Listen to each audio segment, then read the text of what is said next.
전체가 48장이에요. 그런데 구분을 하면 1장부터 32장 그리고 33장부터 48장 이렇게 나누거든요.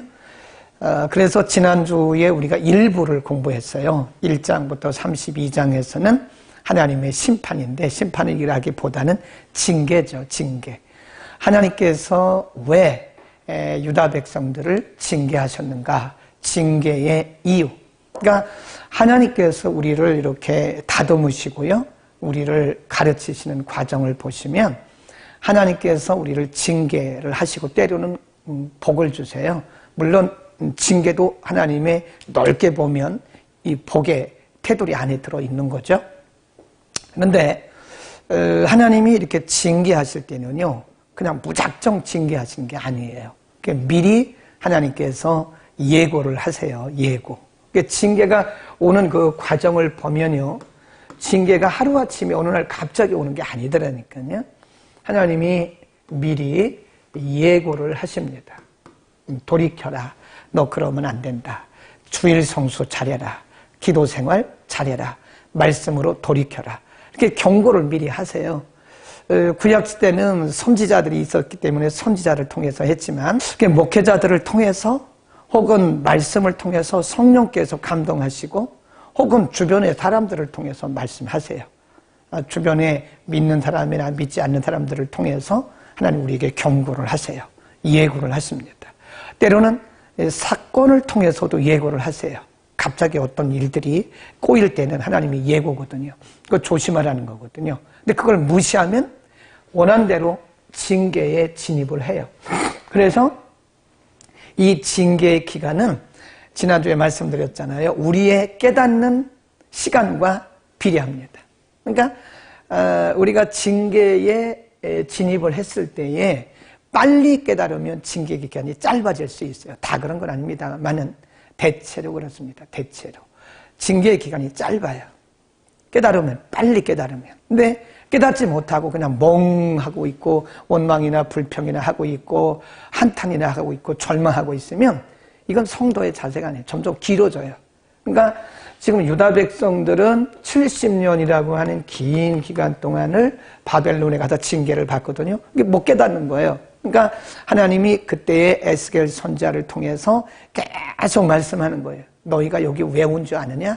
너희가 왜 여기 남의 나라 와가지고 너희가 지금 이 고통당하고 있는지 아냐? 하나님이 그들에게 계속해서 말씀하시는 게 그것이 1장부터 32장이고요. 그러나 하나님의 징계의 목적은 언제나 우리에게 회복, 그리고 우리에게 소망을 주시기 위한 거예요. 하나님 우리를 온전케 하시기 위해서 징계하시는 것에, 하나님은 우리를 그렇게 징계 속에 빠뜨리고 우리를 절망 속에 빠뜨리고 우리를 그 슬픔 속에 빠뜨리는 것이 하나님의 목적은 전혀 아닙니다. 하나님의 궁극적인 목적은 하나님의 자녀인 우리들이 하나님께로 온전히 돌이키고 돌아와서 하나님과 친밀한 관계를 갖고 이제는 말씀 중심, 하나님 중심으로 살아가도록 하나님 그렇게 회복시키는 것이 하나님의 목적이고요. 또 하나님의 징계의 목표입니다. 그리고 나서는 하나님 복을 주세요. 그러니까 깨닫는 것만큼 하나님 복을 주시는 거예요. 인생이 좋은 것 같아요. 제가 보니까 깨닫는 게 은혜예요. 자, 이제 그러면 우리 지난주에 공부를 했는데 이렇게 이제 나가고요. 지난주에 여기 공부했죠. 1장부터 32장까지 하나님이 유다와 예루살렘에 대해서 경고를 하셨고, 유다 백성들 때문에 그 주변에 있는 나라들이 굉장히 고통을 당해요. 우리 꼭 기억하셔야 돼요. 믿는 우리들이 말씀대로 살지 않잖아요. 우리가 요나처럼 불순종하잖아요. 우리 때문에 주변 사람들이 고통당해요. 그거 반드시 아셔야 돼요. 우리들 때문에. 또 반대로 우리가 말씀대로 살잖아요. 하나님 말씀대로 순종하잖아요. 그러면 아브라함 때문에 주변 사람들이 복을 받은 것처럼 나 때문에 복을 받아요. 그러니까 문제는 나라니까요. 남에게 화살 돌리지 마세요. 나예요, 나. 그럼 내가 잘못하면 나 때문에 주변 사람들이 고난당하는 것이고, 내가 말씀대로, 그리고 내가 말씀대로 순종하고 하나님 보시기에 아름다운 삶을 살면 나 때문에 아브라함을 통해서 주변 사람들에게 축복이 흘러갔던 것처럼 나 때문에 복을 받는 겁니다. 그래서 우리를 복의 통로라, 축복의 통로라. 아멘. 우리는 축복의 통로가 돼야 되지. 요나 한 사람 때문에 요나가 탄 배 안에 있는 사람들이 다 죽을 뻔했잖아요. 요나 때문에 그런 거 아닙니까? 요나 한 사람 때문에 배가 완전히 망가져가지고 다 죽을 뻔했어요. 그러니까 요나를 바다에 던지는 순간에 파도가 잠잠해지잖아요. 그래서 우리가 이제 재밌는 얘기로 옛날에 이제 이렇게 사람들이 이러잖아요. 당신 때문이야, 너 때문이야 그러잖아요. 근데 그게 아니에요. 요인은 나 때문에. 그래서 뭐라 그래요? 나. 요인은 나 때문이라는 거예요. 나. 나. 그러니까 이렇게 하지 말라니까요.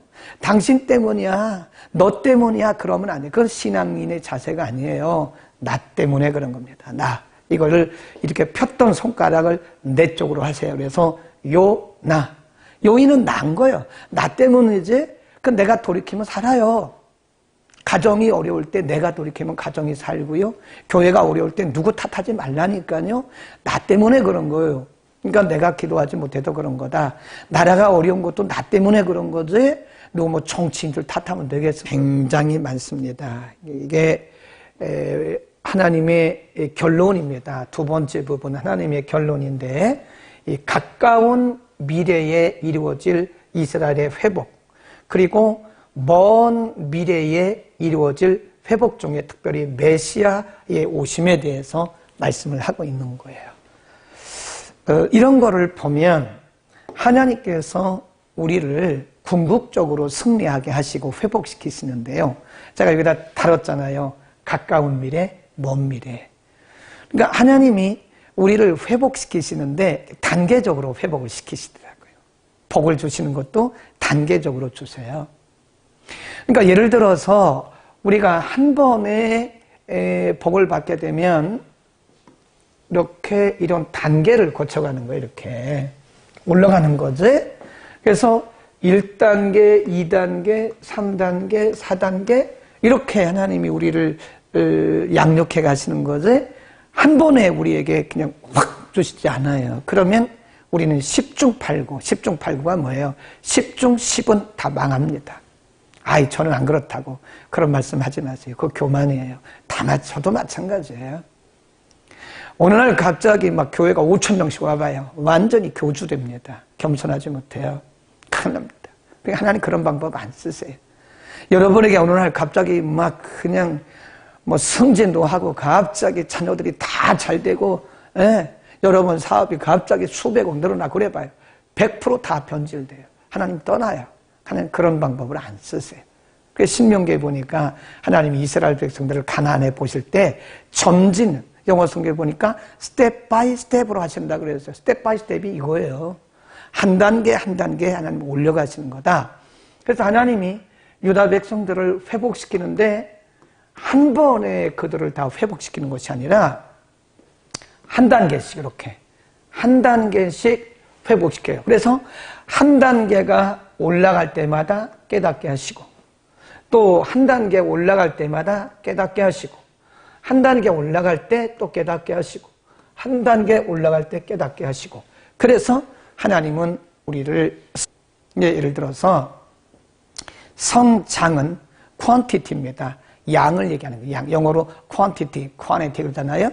그러면 그것은 양을 말하는 거야. quality, quality는 성숙이에요. 그건 질을 얘기하는 거예요. 질. 양이 많은 게 좋으냐, 질이 많은 게 좋으냐. 그게 같이 균형을 이루어야 돼요. 신앙도 그런 거거든요. 그러니까 우리가 이렇게 그냥 한 번에 쫙 올라가 버리면 그것은 quantity예요. quantity. 양을 얘기하는 건데, 그러면 100% 우리는 변질돼요. 그런데 하나님 그렇게 안 하시고 우리를 성숙시켜요. 어떻게? 질적으로 quality. 이 quality라고 그래요. 영적 질, 우리가 신앙의 질도 있어요. 네, 신앙의 질이 나오는데요. 3장에서 우리가 하나님께서 이 에스겔을 부르시고 에스겔에게 너는 파수꾼이다 그런 말씀 기억나시죠? 3장. 그런데 33장도 똑같아요. 외우기도 좋아요. 3장, 33장. 33장의 7절 보세요. 인자야. 내가 너로 이스라엘 족속에 파수꾼으로 세웠다. 내가 너를 이스라엘 족속의 워치맨, 파수꾼으로 세웠다. 그런즉 너는 내 입의 말을 듣고 나를 대신하여 그들에게 경고하라. 줄구세요. 경고입니다. 경고. 좋은 말만 하는 게 아니에요. 파수꾼은 듣기 싫은 말도 해야 돼요. 좋은 말만 하면 망합니다. 경고하라. 8절 가령 내가 악인에게 이르기를 악인아 너는 정령 죽으리라 하였다 하자 내가 그 악인에게 말로 경고하여 그 길에서 떠나게 아니하면 그 악인은 자기 죄악 중에서 죽으려니와 내가 그 피를 내 손에서 찾으리라. 3장하고 똑같은 말씀 9절 그러나 너는 악인에게 경고하여 돌이켜 그 길에서 떠나라고 하되 그가 돌이켜 그 길에서 떠나지 아니하면 그는 자기 죄악 중에서 죽으려니와 너는 내 생명을 보존할 것이다. 그래서 우리는 영혼의 파수꾼입니다. 저도 영혼의 파수꾼, 여러분도 영혼의 파수꾼. 여러분 주변에 안 믿는 사람들이 있으면 듣든지 아니 듣든지 때를 얻든지 못 얻든지 말해야 돼요. 들으면 그 사람이 구원받고 우리는 책임이 없어요. 안 들으면 들으면 뭐 다 좋은 거죠. 안 들으면 그 사람 책임이에요. 우리는 책임 없어요. 우리는 분명히 말했어요. 예수 믿고 구원받으세요. 예수 안 믿으면 지옥 갑니다. 말했어요. 근데 그 사람이 들으면 믿고 구원받고 우리도 상급받고. 근데 우리는 분명히 전도했단 말이에요. 근데 그 사람이 안 들었어요. 근데 지옥 가고 우리는 책임은 없어요. 근데 그 사람에게 전하지 않았어요. 저기 분명히 예수를 안 믿고 악하게 사는 사람이 있는데 그 사람에게 말하지 않았어요. 복음 전도하지 않았어요. 그럼 그 사람 지옥 가요. 분명히 지옥 가요. 그러면 그 사람 지옥 가고 우리도 책임이 있다는 거예요. 그 책임을 우리에게 묻겠다는 거예요. 우리는 영혼의 파수꾼입니다. 자, 넘어갑니다. 34장으로 가겠습니다. 34장입니다. 34장은 이 거짓 목자들에 대해서 잠깐 언급을 해요. 네. 지금 하나님께서 에스겔 선지자를 그들의 참 선지자로 세우시고 말씀을 경고하시잖아요. 그런데 거짓 목자들이 있다는 거예요. 34장 2절 인자야 너는 이스라엘 목자들을 쳐서 예언하라. 그들 곧 목자들에게 예언하여 이르기를 주 여호와의 말씀에 자기만 먹이는 이스라엘 목자들 거기다 줄거세요. 자기만 먹이는 이스라엘 목자들 이걸 뭐라 그러냐면 삭꾼 그럽니다. 삭. 우리가 이제 그런 얘기를 많이 하잖아요. 삭. 이 삭이란 말이 임금이란 뜻이에요. 임금. 임금이란 말이 king 그게 아니고 영어로 말하면 wage. 품값을 받고 한다는 거예요. 그러니까 어떤 사명을 따라서 자기 미션을 따라서 말하는 것이 아니라 자기의 유익을 위해서 말하는 자. 그래서 마땅히 해야 할 말을 하지 않고 자기에게 유익이 되면 말을 하고 자기에게 손해가 되고 공격을 받을 것 같은 말을 안 하고 이건 사꾼이라는 거죠. 이 사꾼이라면 슬레이브라는 겁니다. 그래서 지금 거짓 사꾼에 대해서 얘기를 하는 거예요. 자기만 먹인다는 거예요. 거기 한번 보세요. 예, 꼭 그런 말씀을 우리가 잘 알아들을 필요가 있는 겁니다. 2절 다시 인자에 너는 이스라엘 목자들을 쳐서 예언하라. 그들 곧 목자들에게 예언하여 이르기를 주 여호와의 말씀에 자기만 먹이는 이스라엘 목자들은 화가 있을 것이다. 3절 왜? 너희가 살찐 양을 잡아 그 기름을 먹으며 그 털을 입되 양의 무리는 먹이지 아니하는구나. 4절 너희가 그 연약한 자를 강하게 아니하며 병든 자를 고치지 아니하며 상한 자를 싸매지 아니하며 쫓긴 자를 돌아오게 아니하며 잃어버린 자를 찾지 아니하고 다만 강포로 그들을 다스렸도다. 5절 목자가 없으므로 그것들이 흩어지며 흩어져서 모든 들짐승의 밥이 되었구나. 그러면서 이제 그들에게 거짓 목자, 사꾼 목자에게 경고를 하세요. 그리고 나서 25절에 가보면 하나님께서 23절입니다. 23절을 한번 보세요. 뭐라고 말씀하시느냐. 내가 한 목자, 그 줄거세요. 한 목자. 이게 메시아입니다. 사람들에게 하나님의 영혼들을 맡겨놨더니 사람들이 다 비슷비슷해요. 그러니까 하나님이 영혼의 참 목자이신 메시아를 보내시겠다. 내가 한 목자를 그들의 위에 세워 먹이게 하리니 그는 내 종 다윗이라. 이게 메시아를 말씀하는 거예요. 에스겔 시대는 다윗 시대 훨씬 뒤잖아요. 그런데 왜 다윗을 말하나요? 그 다윗이 메시아를 상징하는 거예요. 다윗의 자손 예수님. 그러니까 예수님은 우리의 영원한 목자세요. 그래서 디모데에게 말씀하기를 영원한 목자장, 그런 말씀을 해요. 목자장. 예. 사람들에게 영혼들을 맡겨놨더니 이 사꾼 노릇이나 하고 자기 배만 채우고 그러는 거예요. 그러니까 하나님 말씀하기를 내가 진정한 참 목자를 하나 세우겠다. 그게 누구냐? 예수 그리스도다. 아멘. 예수 그리스도 우리의 참 목자이시. 36장 26절부터 봅시다. 여기는 빼고 26절, 27절. 한번 읽어볼까요? 또 새 영, 거기 줄 보세요. 또 새 영을 너희 속에 두고 새 마음을 너희에게 주되 너희 육신에서 굳은 마음을 제하고 부드러운 마음을 줄 것이며 또 27절입니다. 또 내 신을 너희 속에 두어 너희로 내 율례를 행하게 하리니 너희가 내 규례를 지켜 행할 것이다. 새 영, 새 마음, 내 신, 그런 말씀을 하십니다. 자, 거기 보면 36장 26 그리고 27절에 새 영, 새 마음, 그 다음에 27절에 내 신, 그래요. 이게 다 뭐냐? 성령을 상징하는 겁니다. 성령을 부으시겠다. 그래서 사실은 하나님께서 진짜 원했던 게 이거예요. 영혼의 회복, 영적인 회복. 제가 어제 말씀드렸잖아요. 영적 부흥을 하나님께서 지금 말씀하시는 거예요. 예를 들어서 유다 백성들을 바벨론에서 예루살렘으로 보내시잖아요. 근데 거기서 불순종하면 또 매맞는 거죠. 또 매맞는 거예요. 근데 의미가 없어요. 장소만 바뀌었을 뿐이지. 그러니까 예를 들어서 어떤 분이 사업을 하다가 사업이 부도났어요. 하나님께서 불쌍히 여기셔서 사업을 다시 이렇게 세우셨어요. 그 의미 없다니까요. 누가 변하지 않으면, 내가 변하지 않으면 의미. 또 다시 그 일이 반복되는 거예요.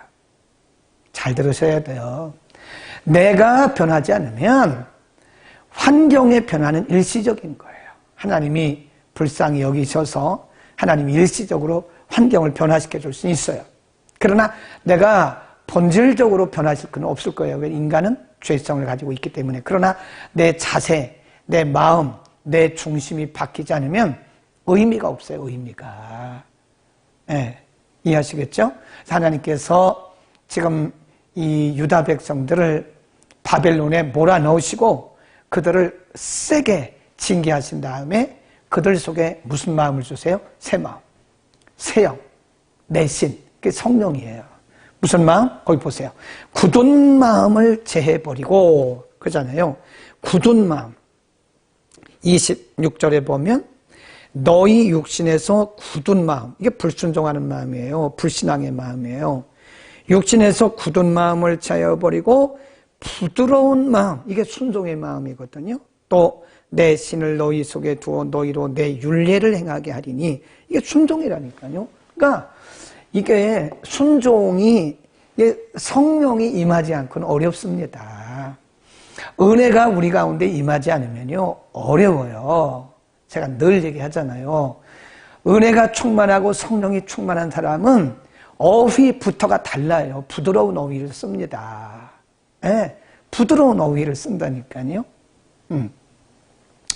근데 같은 크리스찬이라도요, 은혜가 떨어지잖아요. 뭐가 먼저 바뀌는 줄 아세요? 말이 바뀌어요. 말이 가시가 돋쳐 있어요. 그리고 그 사용하는 어느 어휘가 세상 사람들이 쓰는 그 어휘예요. 굉장히 험악하고요, 아주 강도가 높아요. 네. 그런데 우리가 은혜가 충만하고 말씀이 충만하잖아요. 어휘가 틀립니다. 톤도 높지가 않아요. 부드럽게 나가요. 네. 말씀을 받아들이는 자세도 틀립니다. 네. 눈을 보면 안다니, 제가 늘 눈을 본다잖아요. 눈을 보면 혈기가 들어있는 사람이 있어요. 혈기가 있어요. 누군가를 향해서 막 원망하고 막 불평하는 마음이 눈에 들어있더라고요. 막 눈이 무서워요. 근데 은혜가 충만하고 말씀이 충만하면 말도 바뀌고 우리의 인상도 바뀌고 우리의 삶의 모습이 바뀌고 차분하고 부드러워요. 그 내 마음대로 되는 게 아니라니까요. 새 마음, 새 영, 하나님의 영이 임해야 되는 거예요. 아멘. 그래서 우리가 성령을 부어달라고 그래야 됩니다.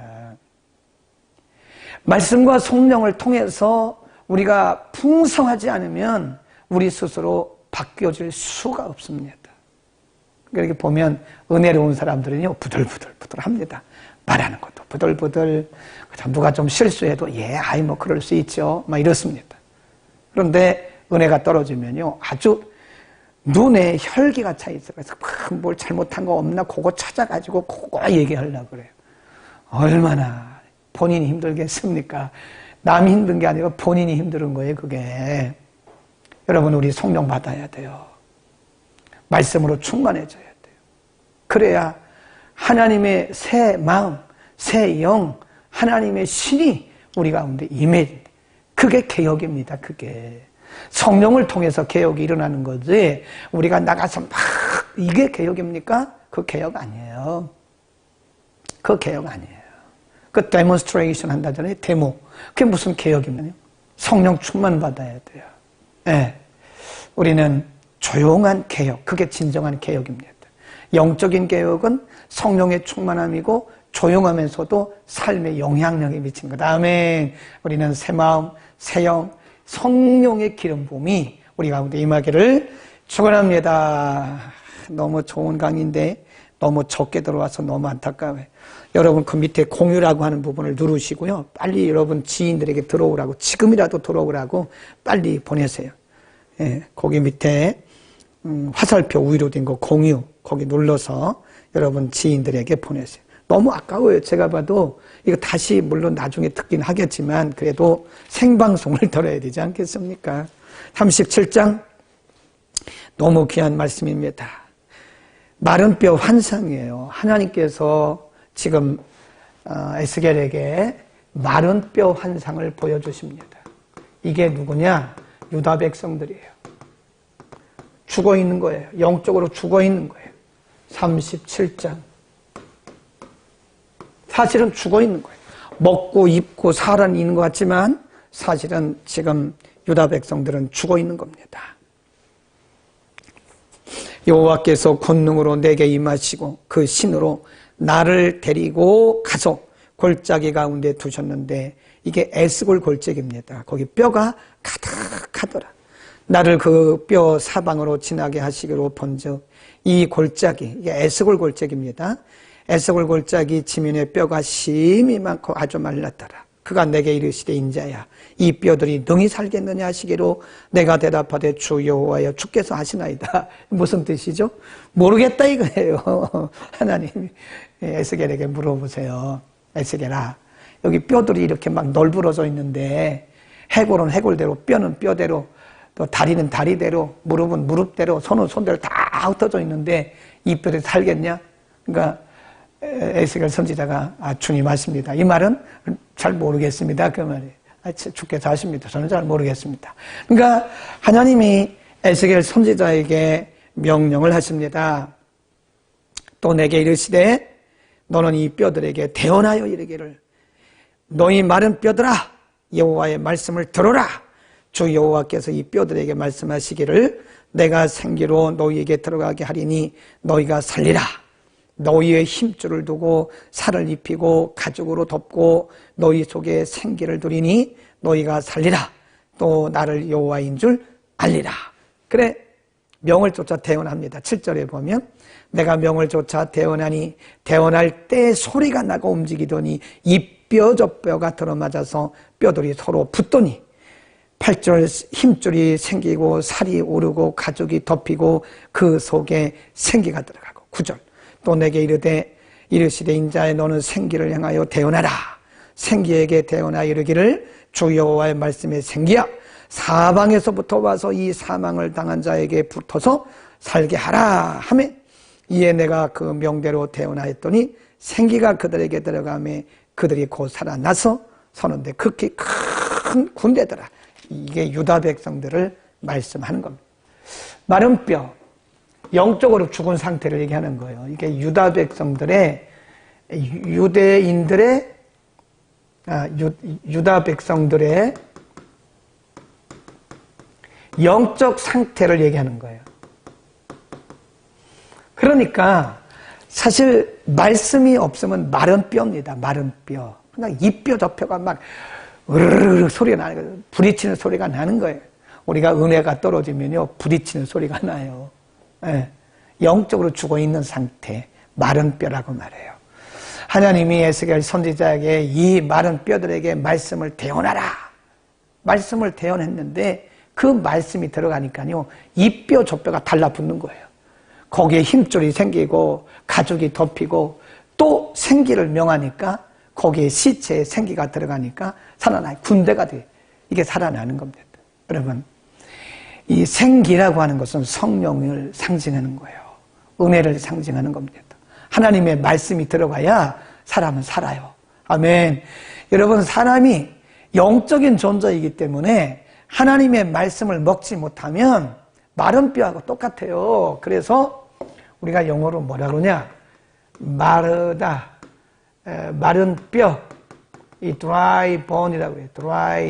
dry하다. 영적으로요. 우리가 은혜가 떨어지잖아요. 그럼 사람이 건조합니다. 건조해요. 그러니까 대화를 해보면 안다니까요. 대화를 해보면 이 사람이 은혜 생활을 하는가 아닌가 알 수 있어요. 그러니까 상담할 때 이렇게 대화를 해보면 아, 이 사람이 지금 은혜 생활을 하는구나. 은혜가 떨어졌구나. 여기서부터 문제가 생겼구나 하는 거를 감을 잡는 거예요. 감을. 응? 우리가 뭐 투시를 합니까? 감을 잡는 거지. 네. 그러니까 말씀을 크리스찬이지만 말씀을 안 듣고 말씀을 묵상하지 않으면 마른 뼈가 되는 거예요. 마른 뼈. 네. 우리가 예배 생활 안 하잖아요. 그러면 인생은요 영적인 존재이기 때문에 마른 뼈가 돼요. 은혜가 떨어지면 그렇습니다. 그러나 은혜가 채워져 보세요. 성령이 충만하고 말씀이 충만하죠. 그러면 살아나는 거예요. 그게 영적 부흥이라는 거예요. 영적 부흥. 진정한 부흥은요 수가 늘어나는 게 아닙니다. 수가 늘어나는 게 부흥이 아니에요. 진정한 부흥은 심령 부흥입니다. 아주 말라빠진 아주 마른 뼈같이 되어버린 우리의 심령 가운데 하나님의 은혜가 들어가야 은혜가 되겠습니까? 영성 입혀져. 영성. 그래 마른 뼈들에게 성령이 임하면 우리가 그것이 영성이라고 그래요. 영성. 이제 영성. 미안합니다. 한자를 이렇게 써요. 영성이 입혀져야 됩니다. 우리가 그거를 spirituality라고 합니다. spirituality. 영성. 영성이 입혀져야 되는 거예요. 네, 기도도, 설교도, 우리의 섬김도 영성. 우리가 이게 교회 안에서 섬기는 거 보잖아요. 그런데 은혜가 떨어지면 찬바람이 쌩쌩납니다. 왜 그럴까요? 억지로 하니까. 억지로 하니까. 억지로 하니까 찬바람이 쌩쌩납니다. 안 받아요. 그거 왜 그럴까요? 평소에 영성이, 이 스피리추얼리티가 메마른 거예요. 네, 메말라요. 여러분 꼭 기억해야 됩니다. 영성이 메마르면 안 돼요. 그 영성이 메마른 사람들, 메마른 영성에는 말씀이 들어가야 돼요. 그러니까 교회 와야 돼요. 성전 예배 오셔야 됩니다, 이제. 교회 와서 말씀 듣고 예배 드려야 됩니다. 가정에서 물론 예배 드리죠. 기저질환자들, 또 몸이 불편하신 분들, 가정에서 드려야 됩니다. 그러나 이제 웬만하면 성전에 오세요. 주일 낮에도, 주일 밤에도, 그리고 수요일도, 금요 기도에도 오세요. 네. 37장 24절부터 28절 메시아의 예언입니다. 메시아가 오실 것이다. 자, 갑니다. 38장 23절 이와 같이 내가 여러 나라의 눈에 내 존대함과 내 거룩함을 나타내어 나를 알게 하리니 그들이 나를 볼 것이요 여호와인 줄 알리라. 하나님의 목적은 하나님의 백성 유다 백성들을 통해서 하나님 되심, 하나님의 위대하심, 하나님의 존귀하심을 드러내고 그들로 하여금 하나님을 알게 하기 위한 거예요. 징계의 목적도 하나님을 알게 하기 위한 겁니다. 하나님을 알아가게 하기 위한 하나의 과정입니다. 아프긴 하지만 아픔을 통해 하나님을 아는 거예요. 그래서 우리는 하나님의 위대하심을 찬양해야 됩니다.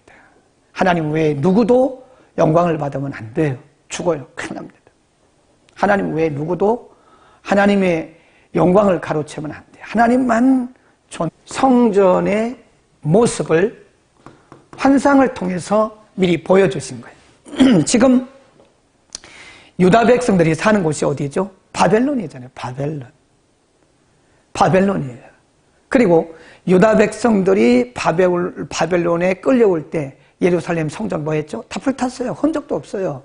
그런데 하나님께서 환상을 통해서 앞으로 회복되어질 예루살렘 성전을 보여주시는 거예요. 얼마나 세밀한지 몰라요. 높이, 크기, 넓이, 모양 다 환상을 통해서 보여주시는 거예요. 회복될 예루살렘의 성전의 영광을 미리 보여주고 계시는 겁니다. 하나님은 앞서가시는 분이에요. 아멘. 그러니까 지금 유다 백성들이 살고 있는 곳은 바벨론입니다. 그리고 유다에 있는 성전은 이미 다 망가져서 흔적도 없어요. 그런데 하나님께서 환상을 통해서 미리 다 보여주신, 그걸 뭐라 그러죠? 하나님의 계획, 그럽니다.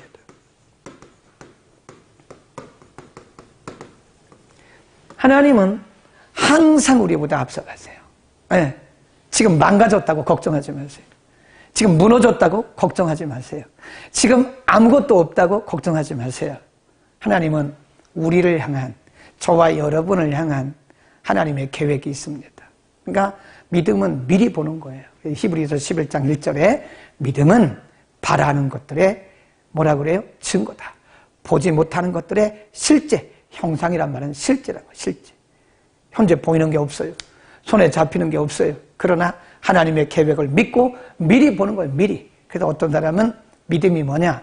종달새의 알 속에서 종달새의 음성을 듣는 것이다. 그게 믿음입니다. 그게 비전이에요. 하나님은 우리를 향한 하나님의 계획이 있음을 믿기를 바랍니다. 항상 하나님 우리보다 앞서가고 계시는 겁니다. 아멘. 너무 맞습니다. 멋있어요. 멋있어요. 47장. 이제 성전이 회복이 되잖아요. 이제 성전이 회복이, 앞으로 있을 일입니다. 아직 없습니다. 앞으로 일어날 일을 미리 보여주는 거예요. 47장 1절. 그가 나를 데리고 전문에 이르시니 전의 전면이 동을 향하였는데 그 문지방 밑에서 물이 나와서 동으로 흐르다가 전우편 제단 남편으로 흐르더라. 동쪽에서 나와서 남쪽으로 흘러가는 거예요. 3절 처음에는 발목에 있더니 4절 무릎에 오르고 그 다음에 4절 끝에 허리에 오르더라. 5절에 보니까 물이 내가 건너지 못할 강물이 돼서 창이라더라. 그리고 8절 그가 내게 이르시되 이 물이 동방으로 향하여 흘러 아라바로 내려가서 바다에 이르리니 그 물이 물로, 이 흘러내리는 물로 바다의 물이 소성하고 9절 강물이 흐르는 곳마다 번성하고 심이 많은 고기가 살아나고 이겁니다. 이게 이제 그때 당시로는요 사해를 얘기합니다. 사해.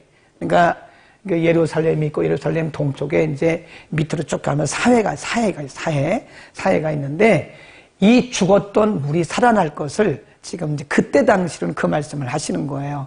그래서 성전 문지방에서 물이 동쪽으로 흐르더니 이게 물이 점점 차요. 처음에는 발목, 무릎, 그 다음에 허리, 나중에는 이렇게 넘치는 거예요. 그 넘치는 물이 흘러가더니 사해로 들어가더니 죽었던 물이 살아나요. 근데 거기에 고기가 자라요. 옆에 그냥 뭐 나무들이 자라요. 사람들이, 어부들이 풍성하게 일어나요. 이게 뭐냐? 복음을 통한 하나님 나라의 확장을 의미합니다. 아멘. 복음을 통한 하나님 나라의 확장입니다.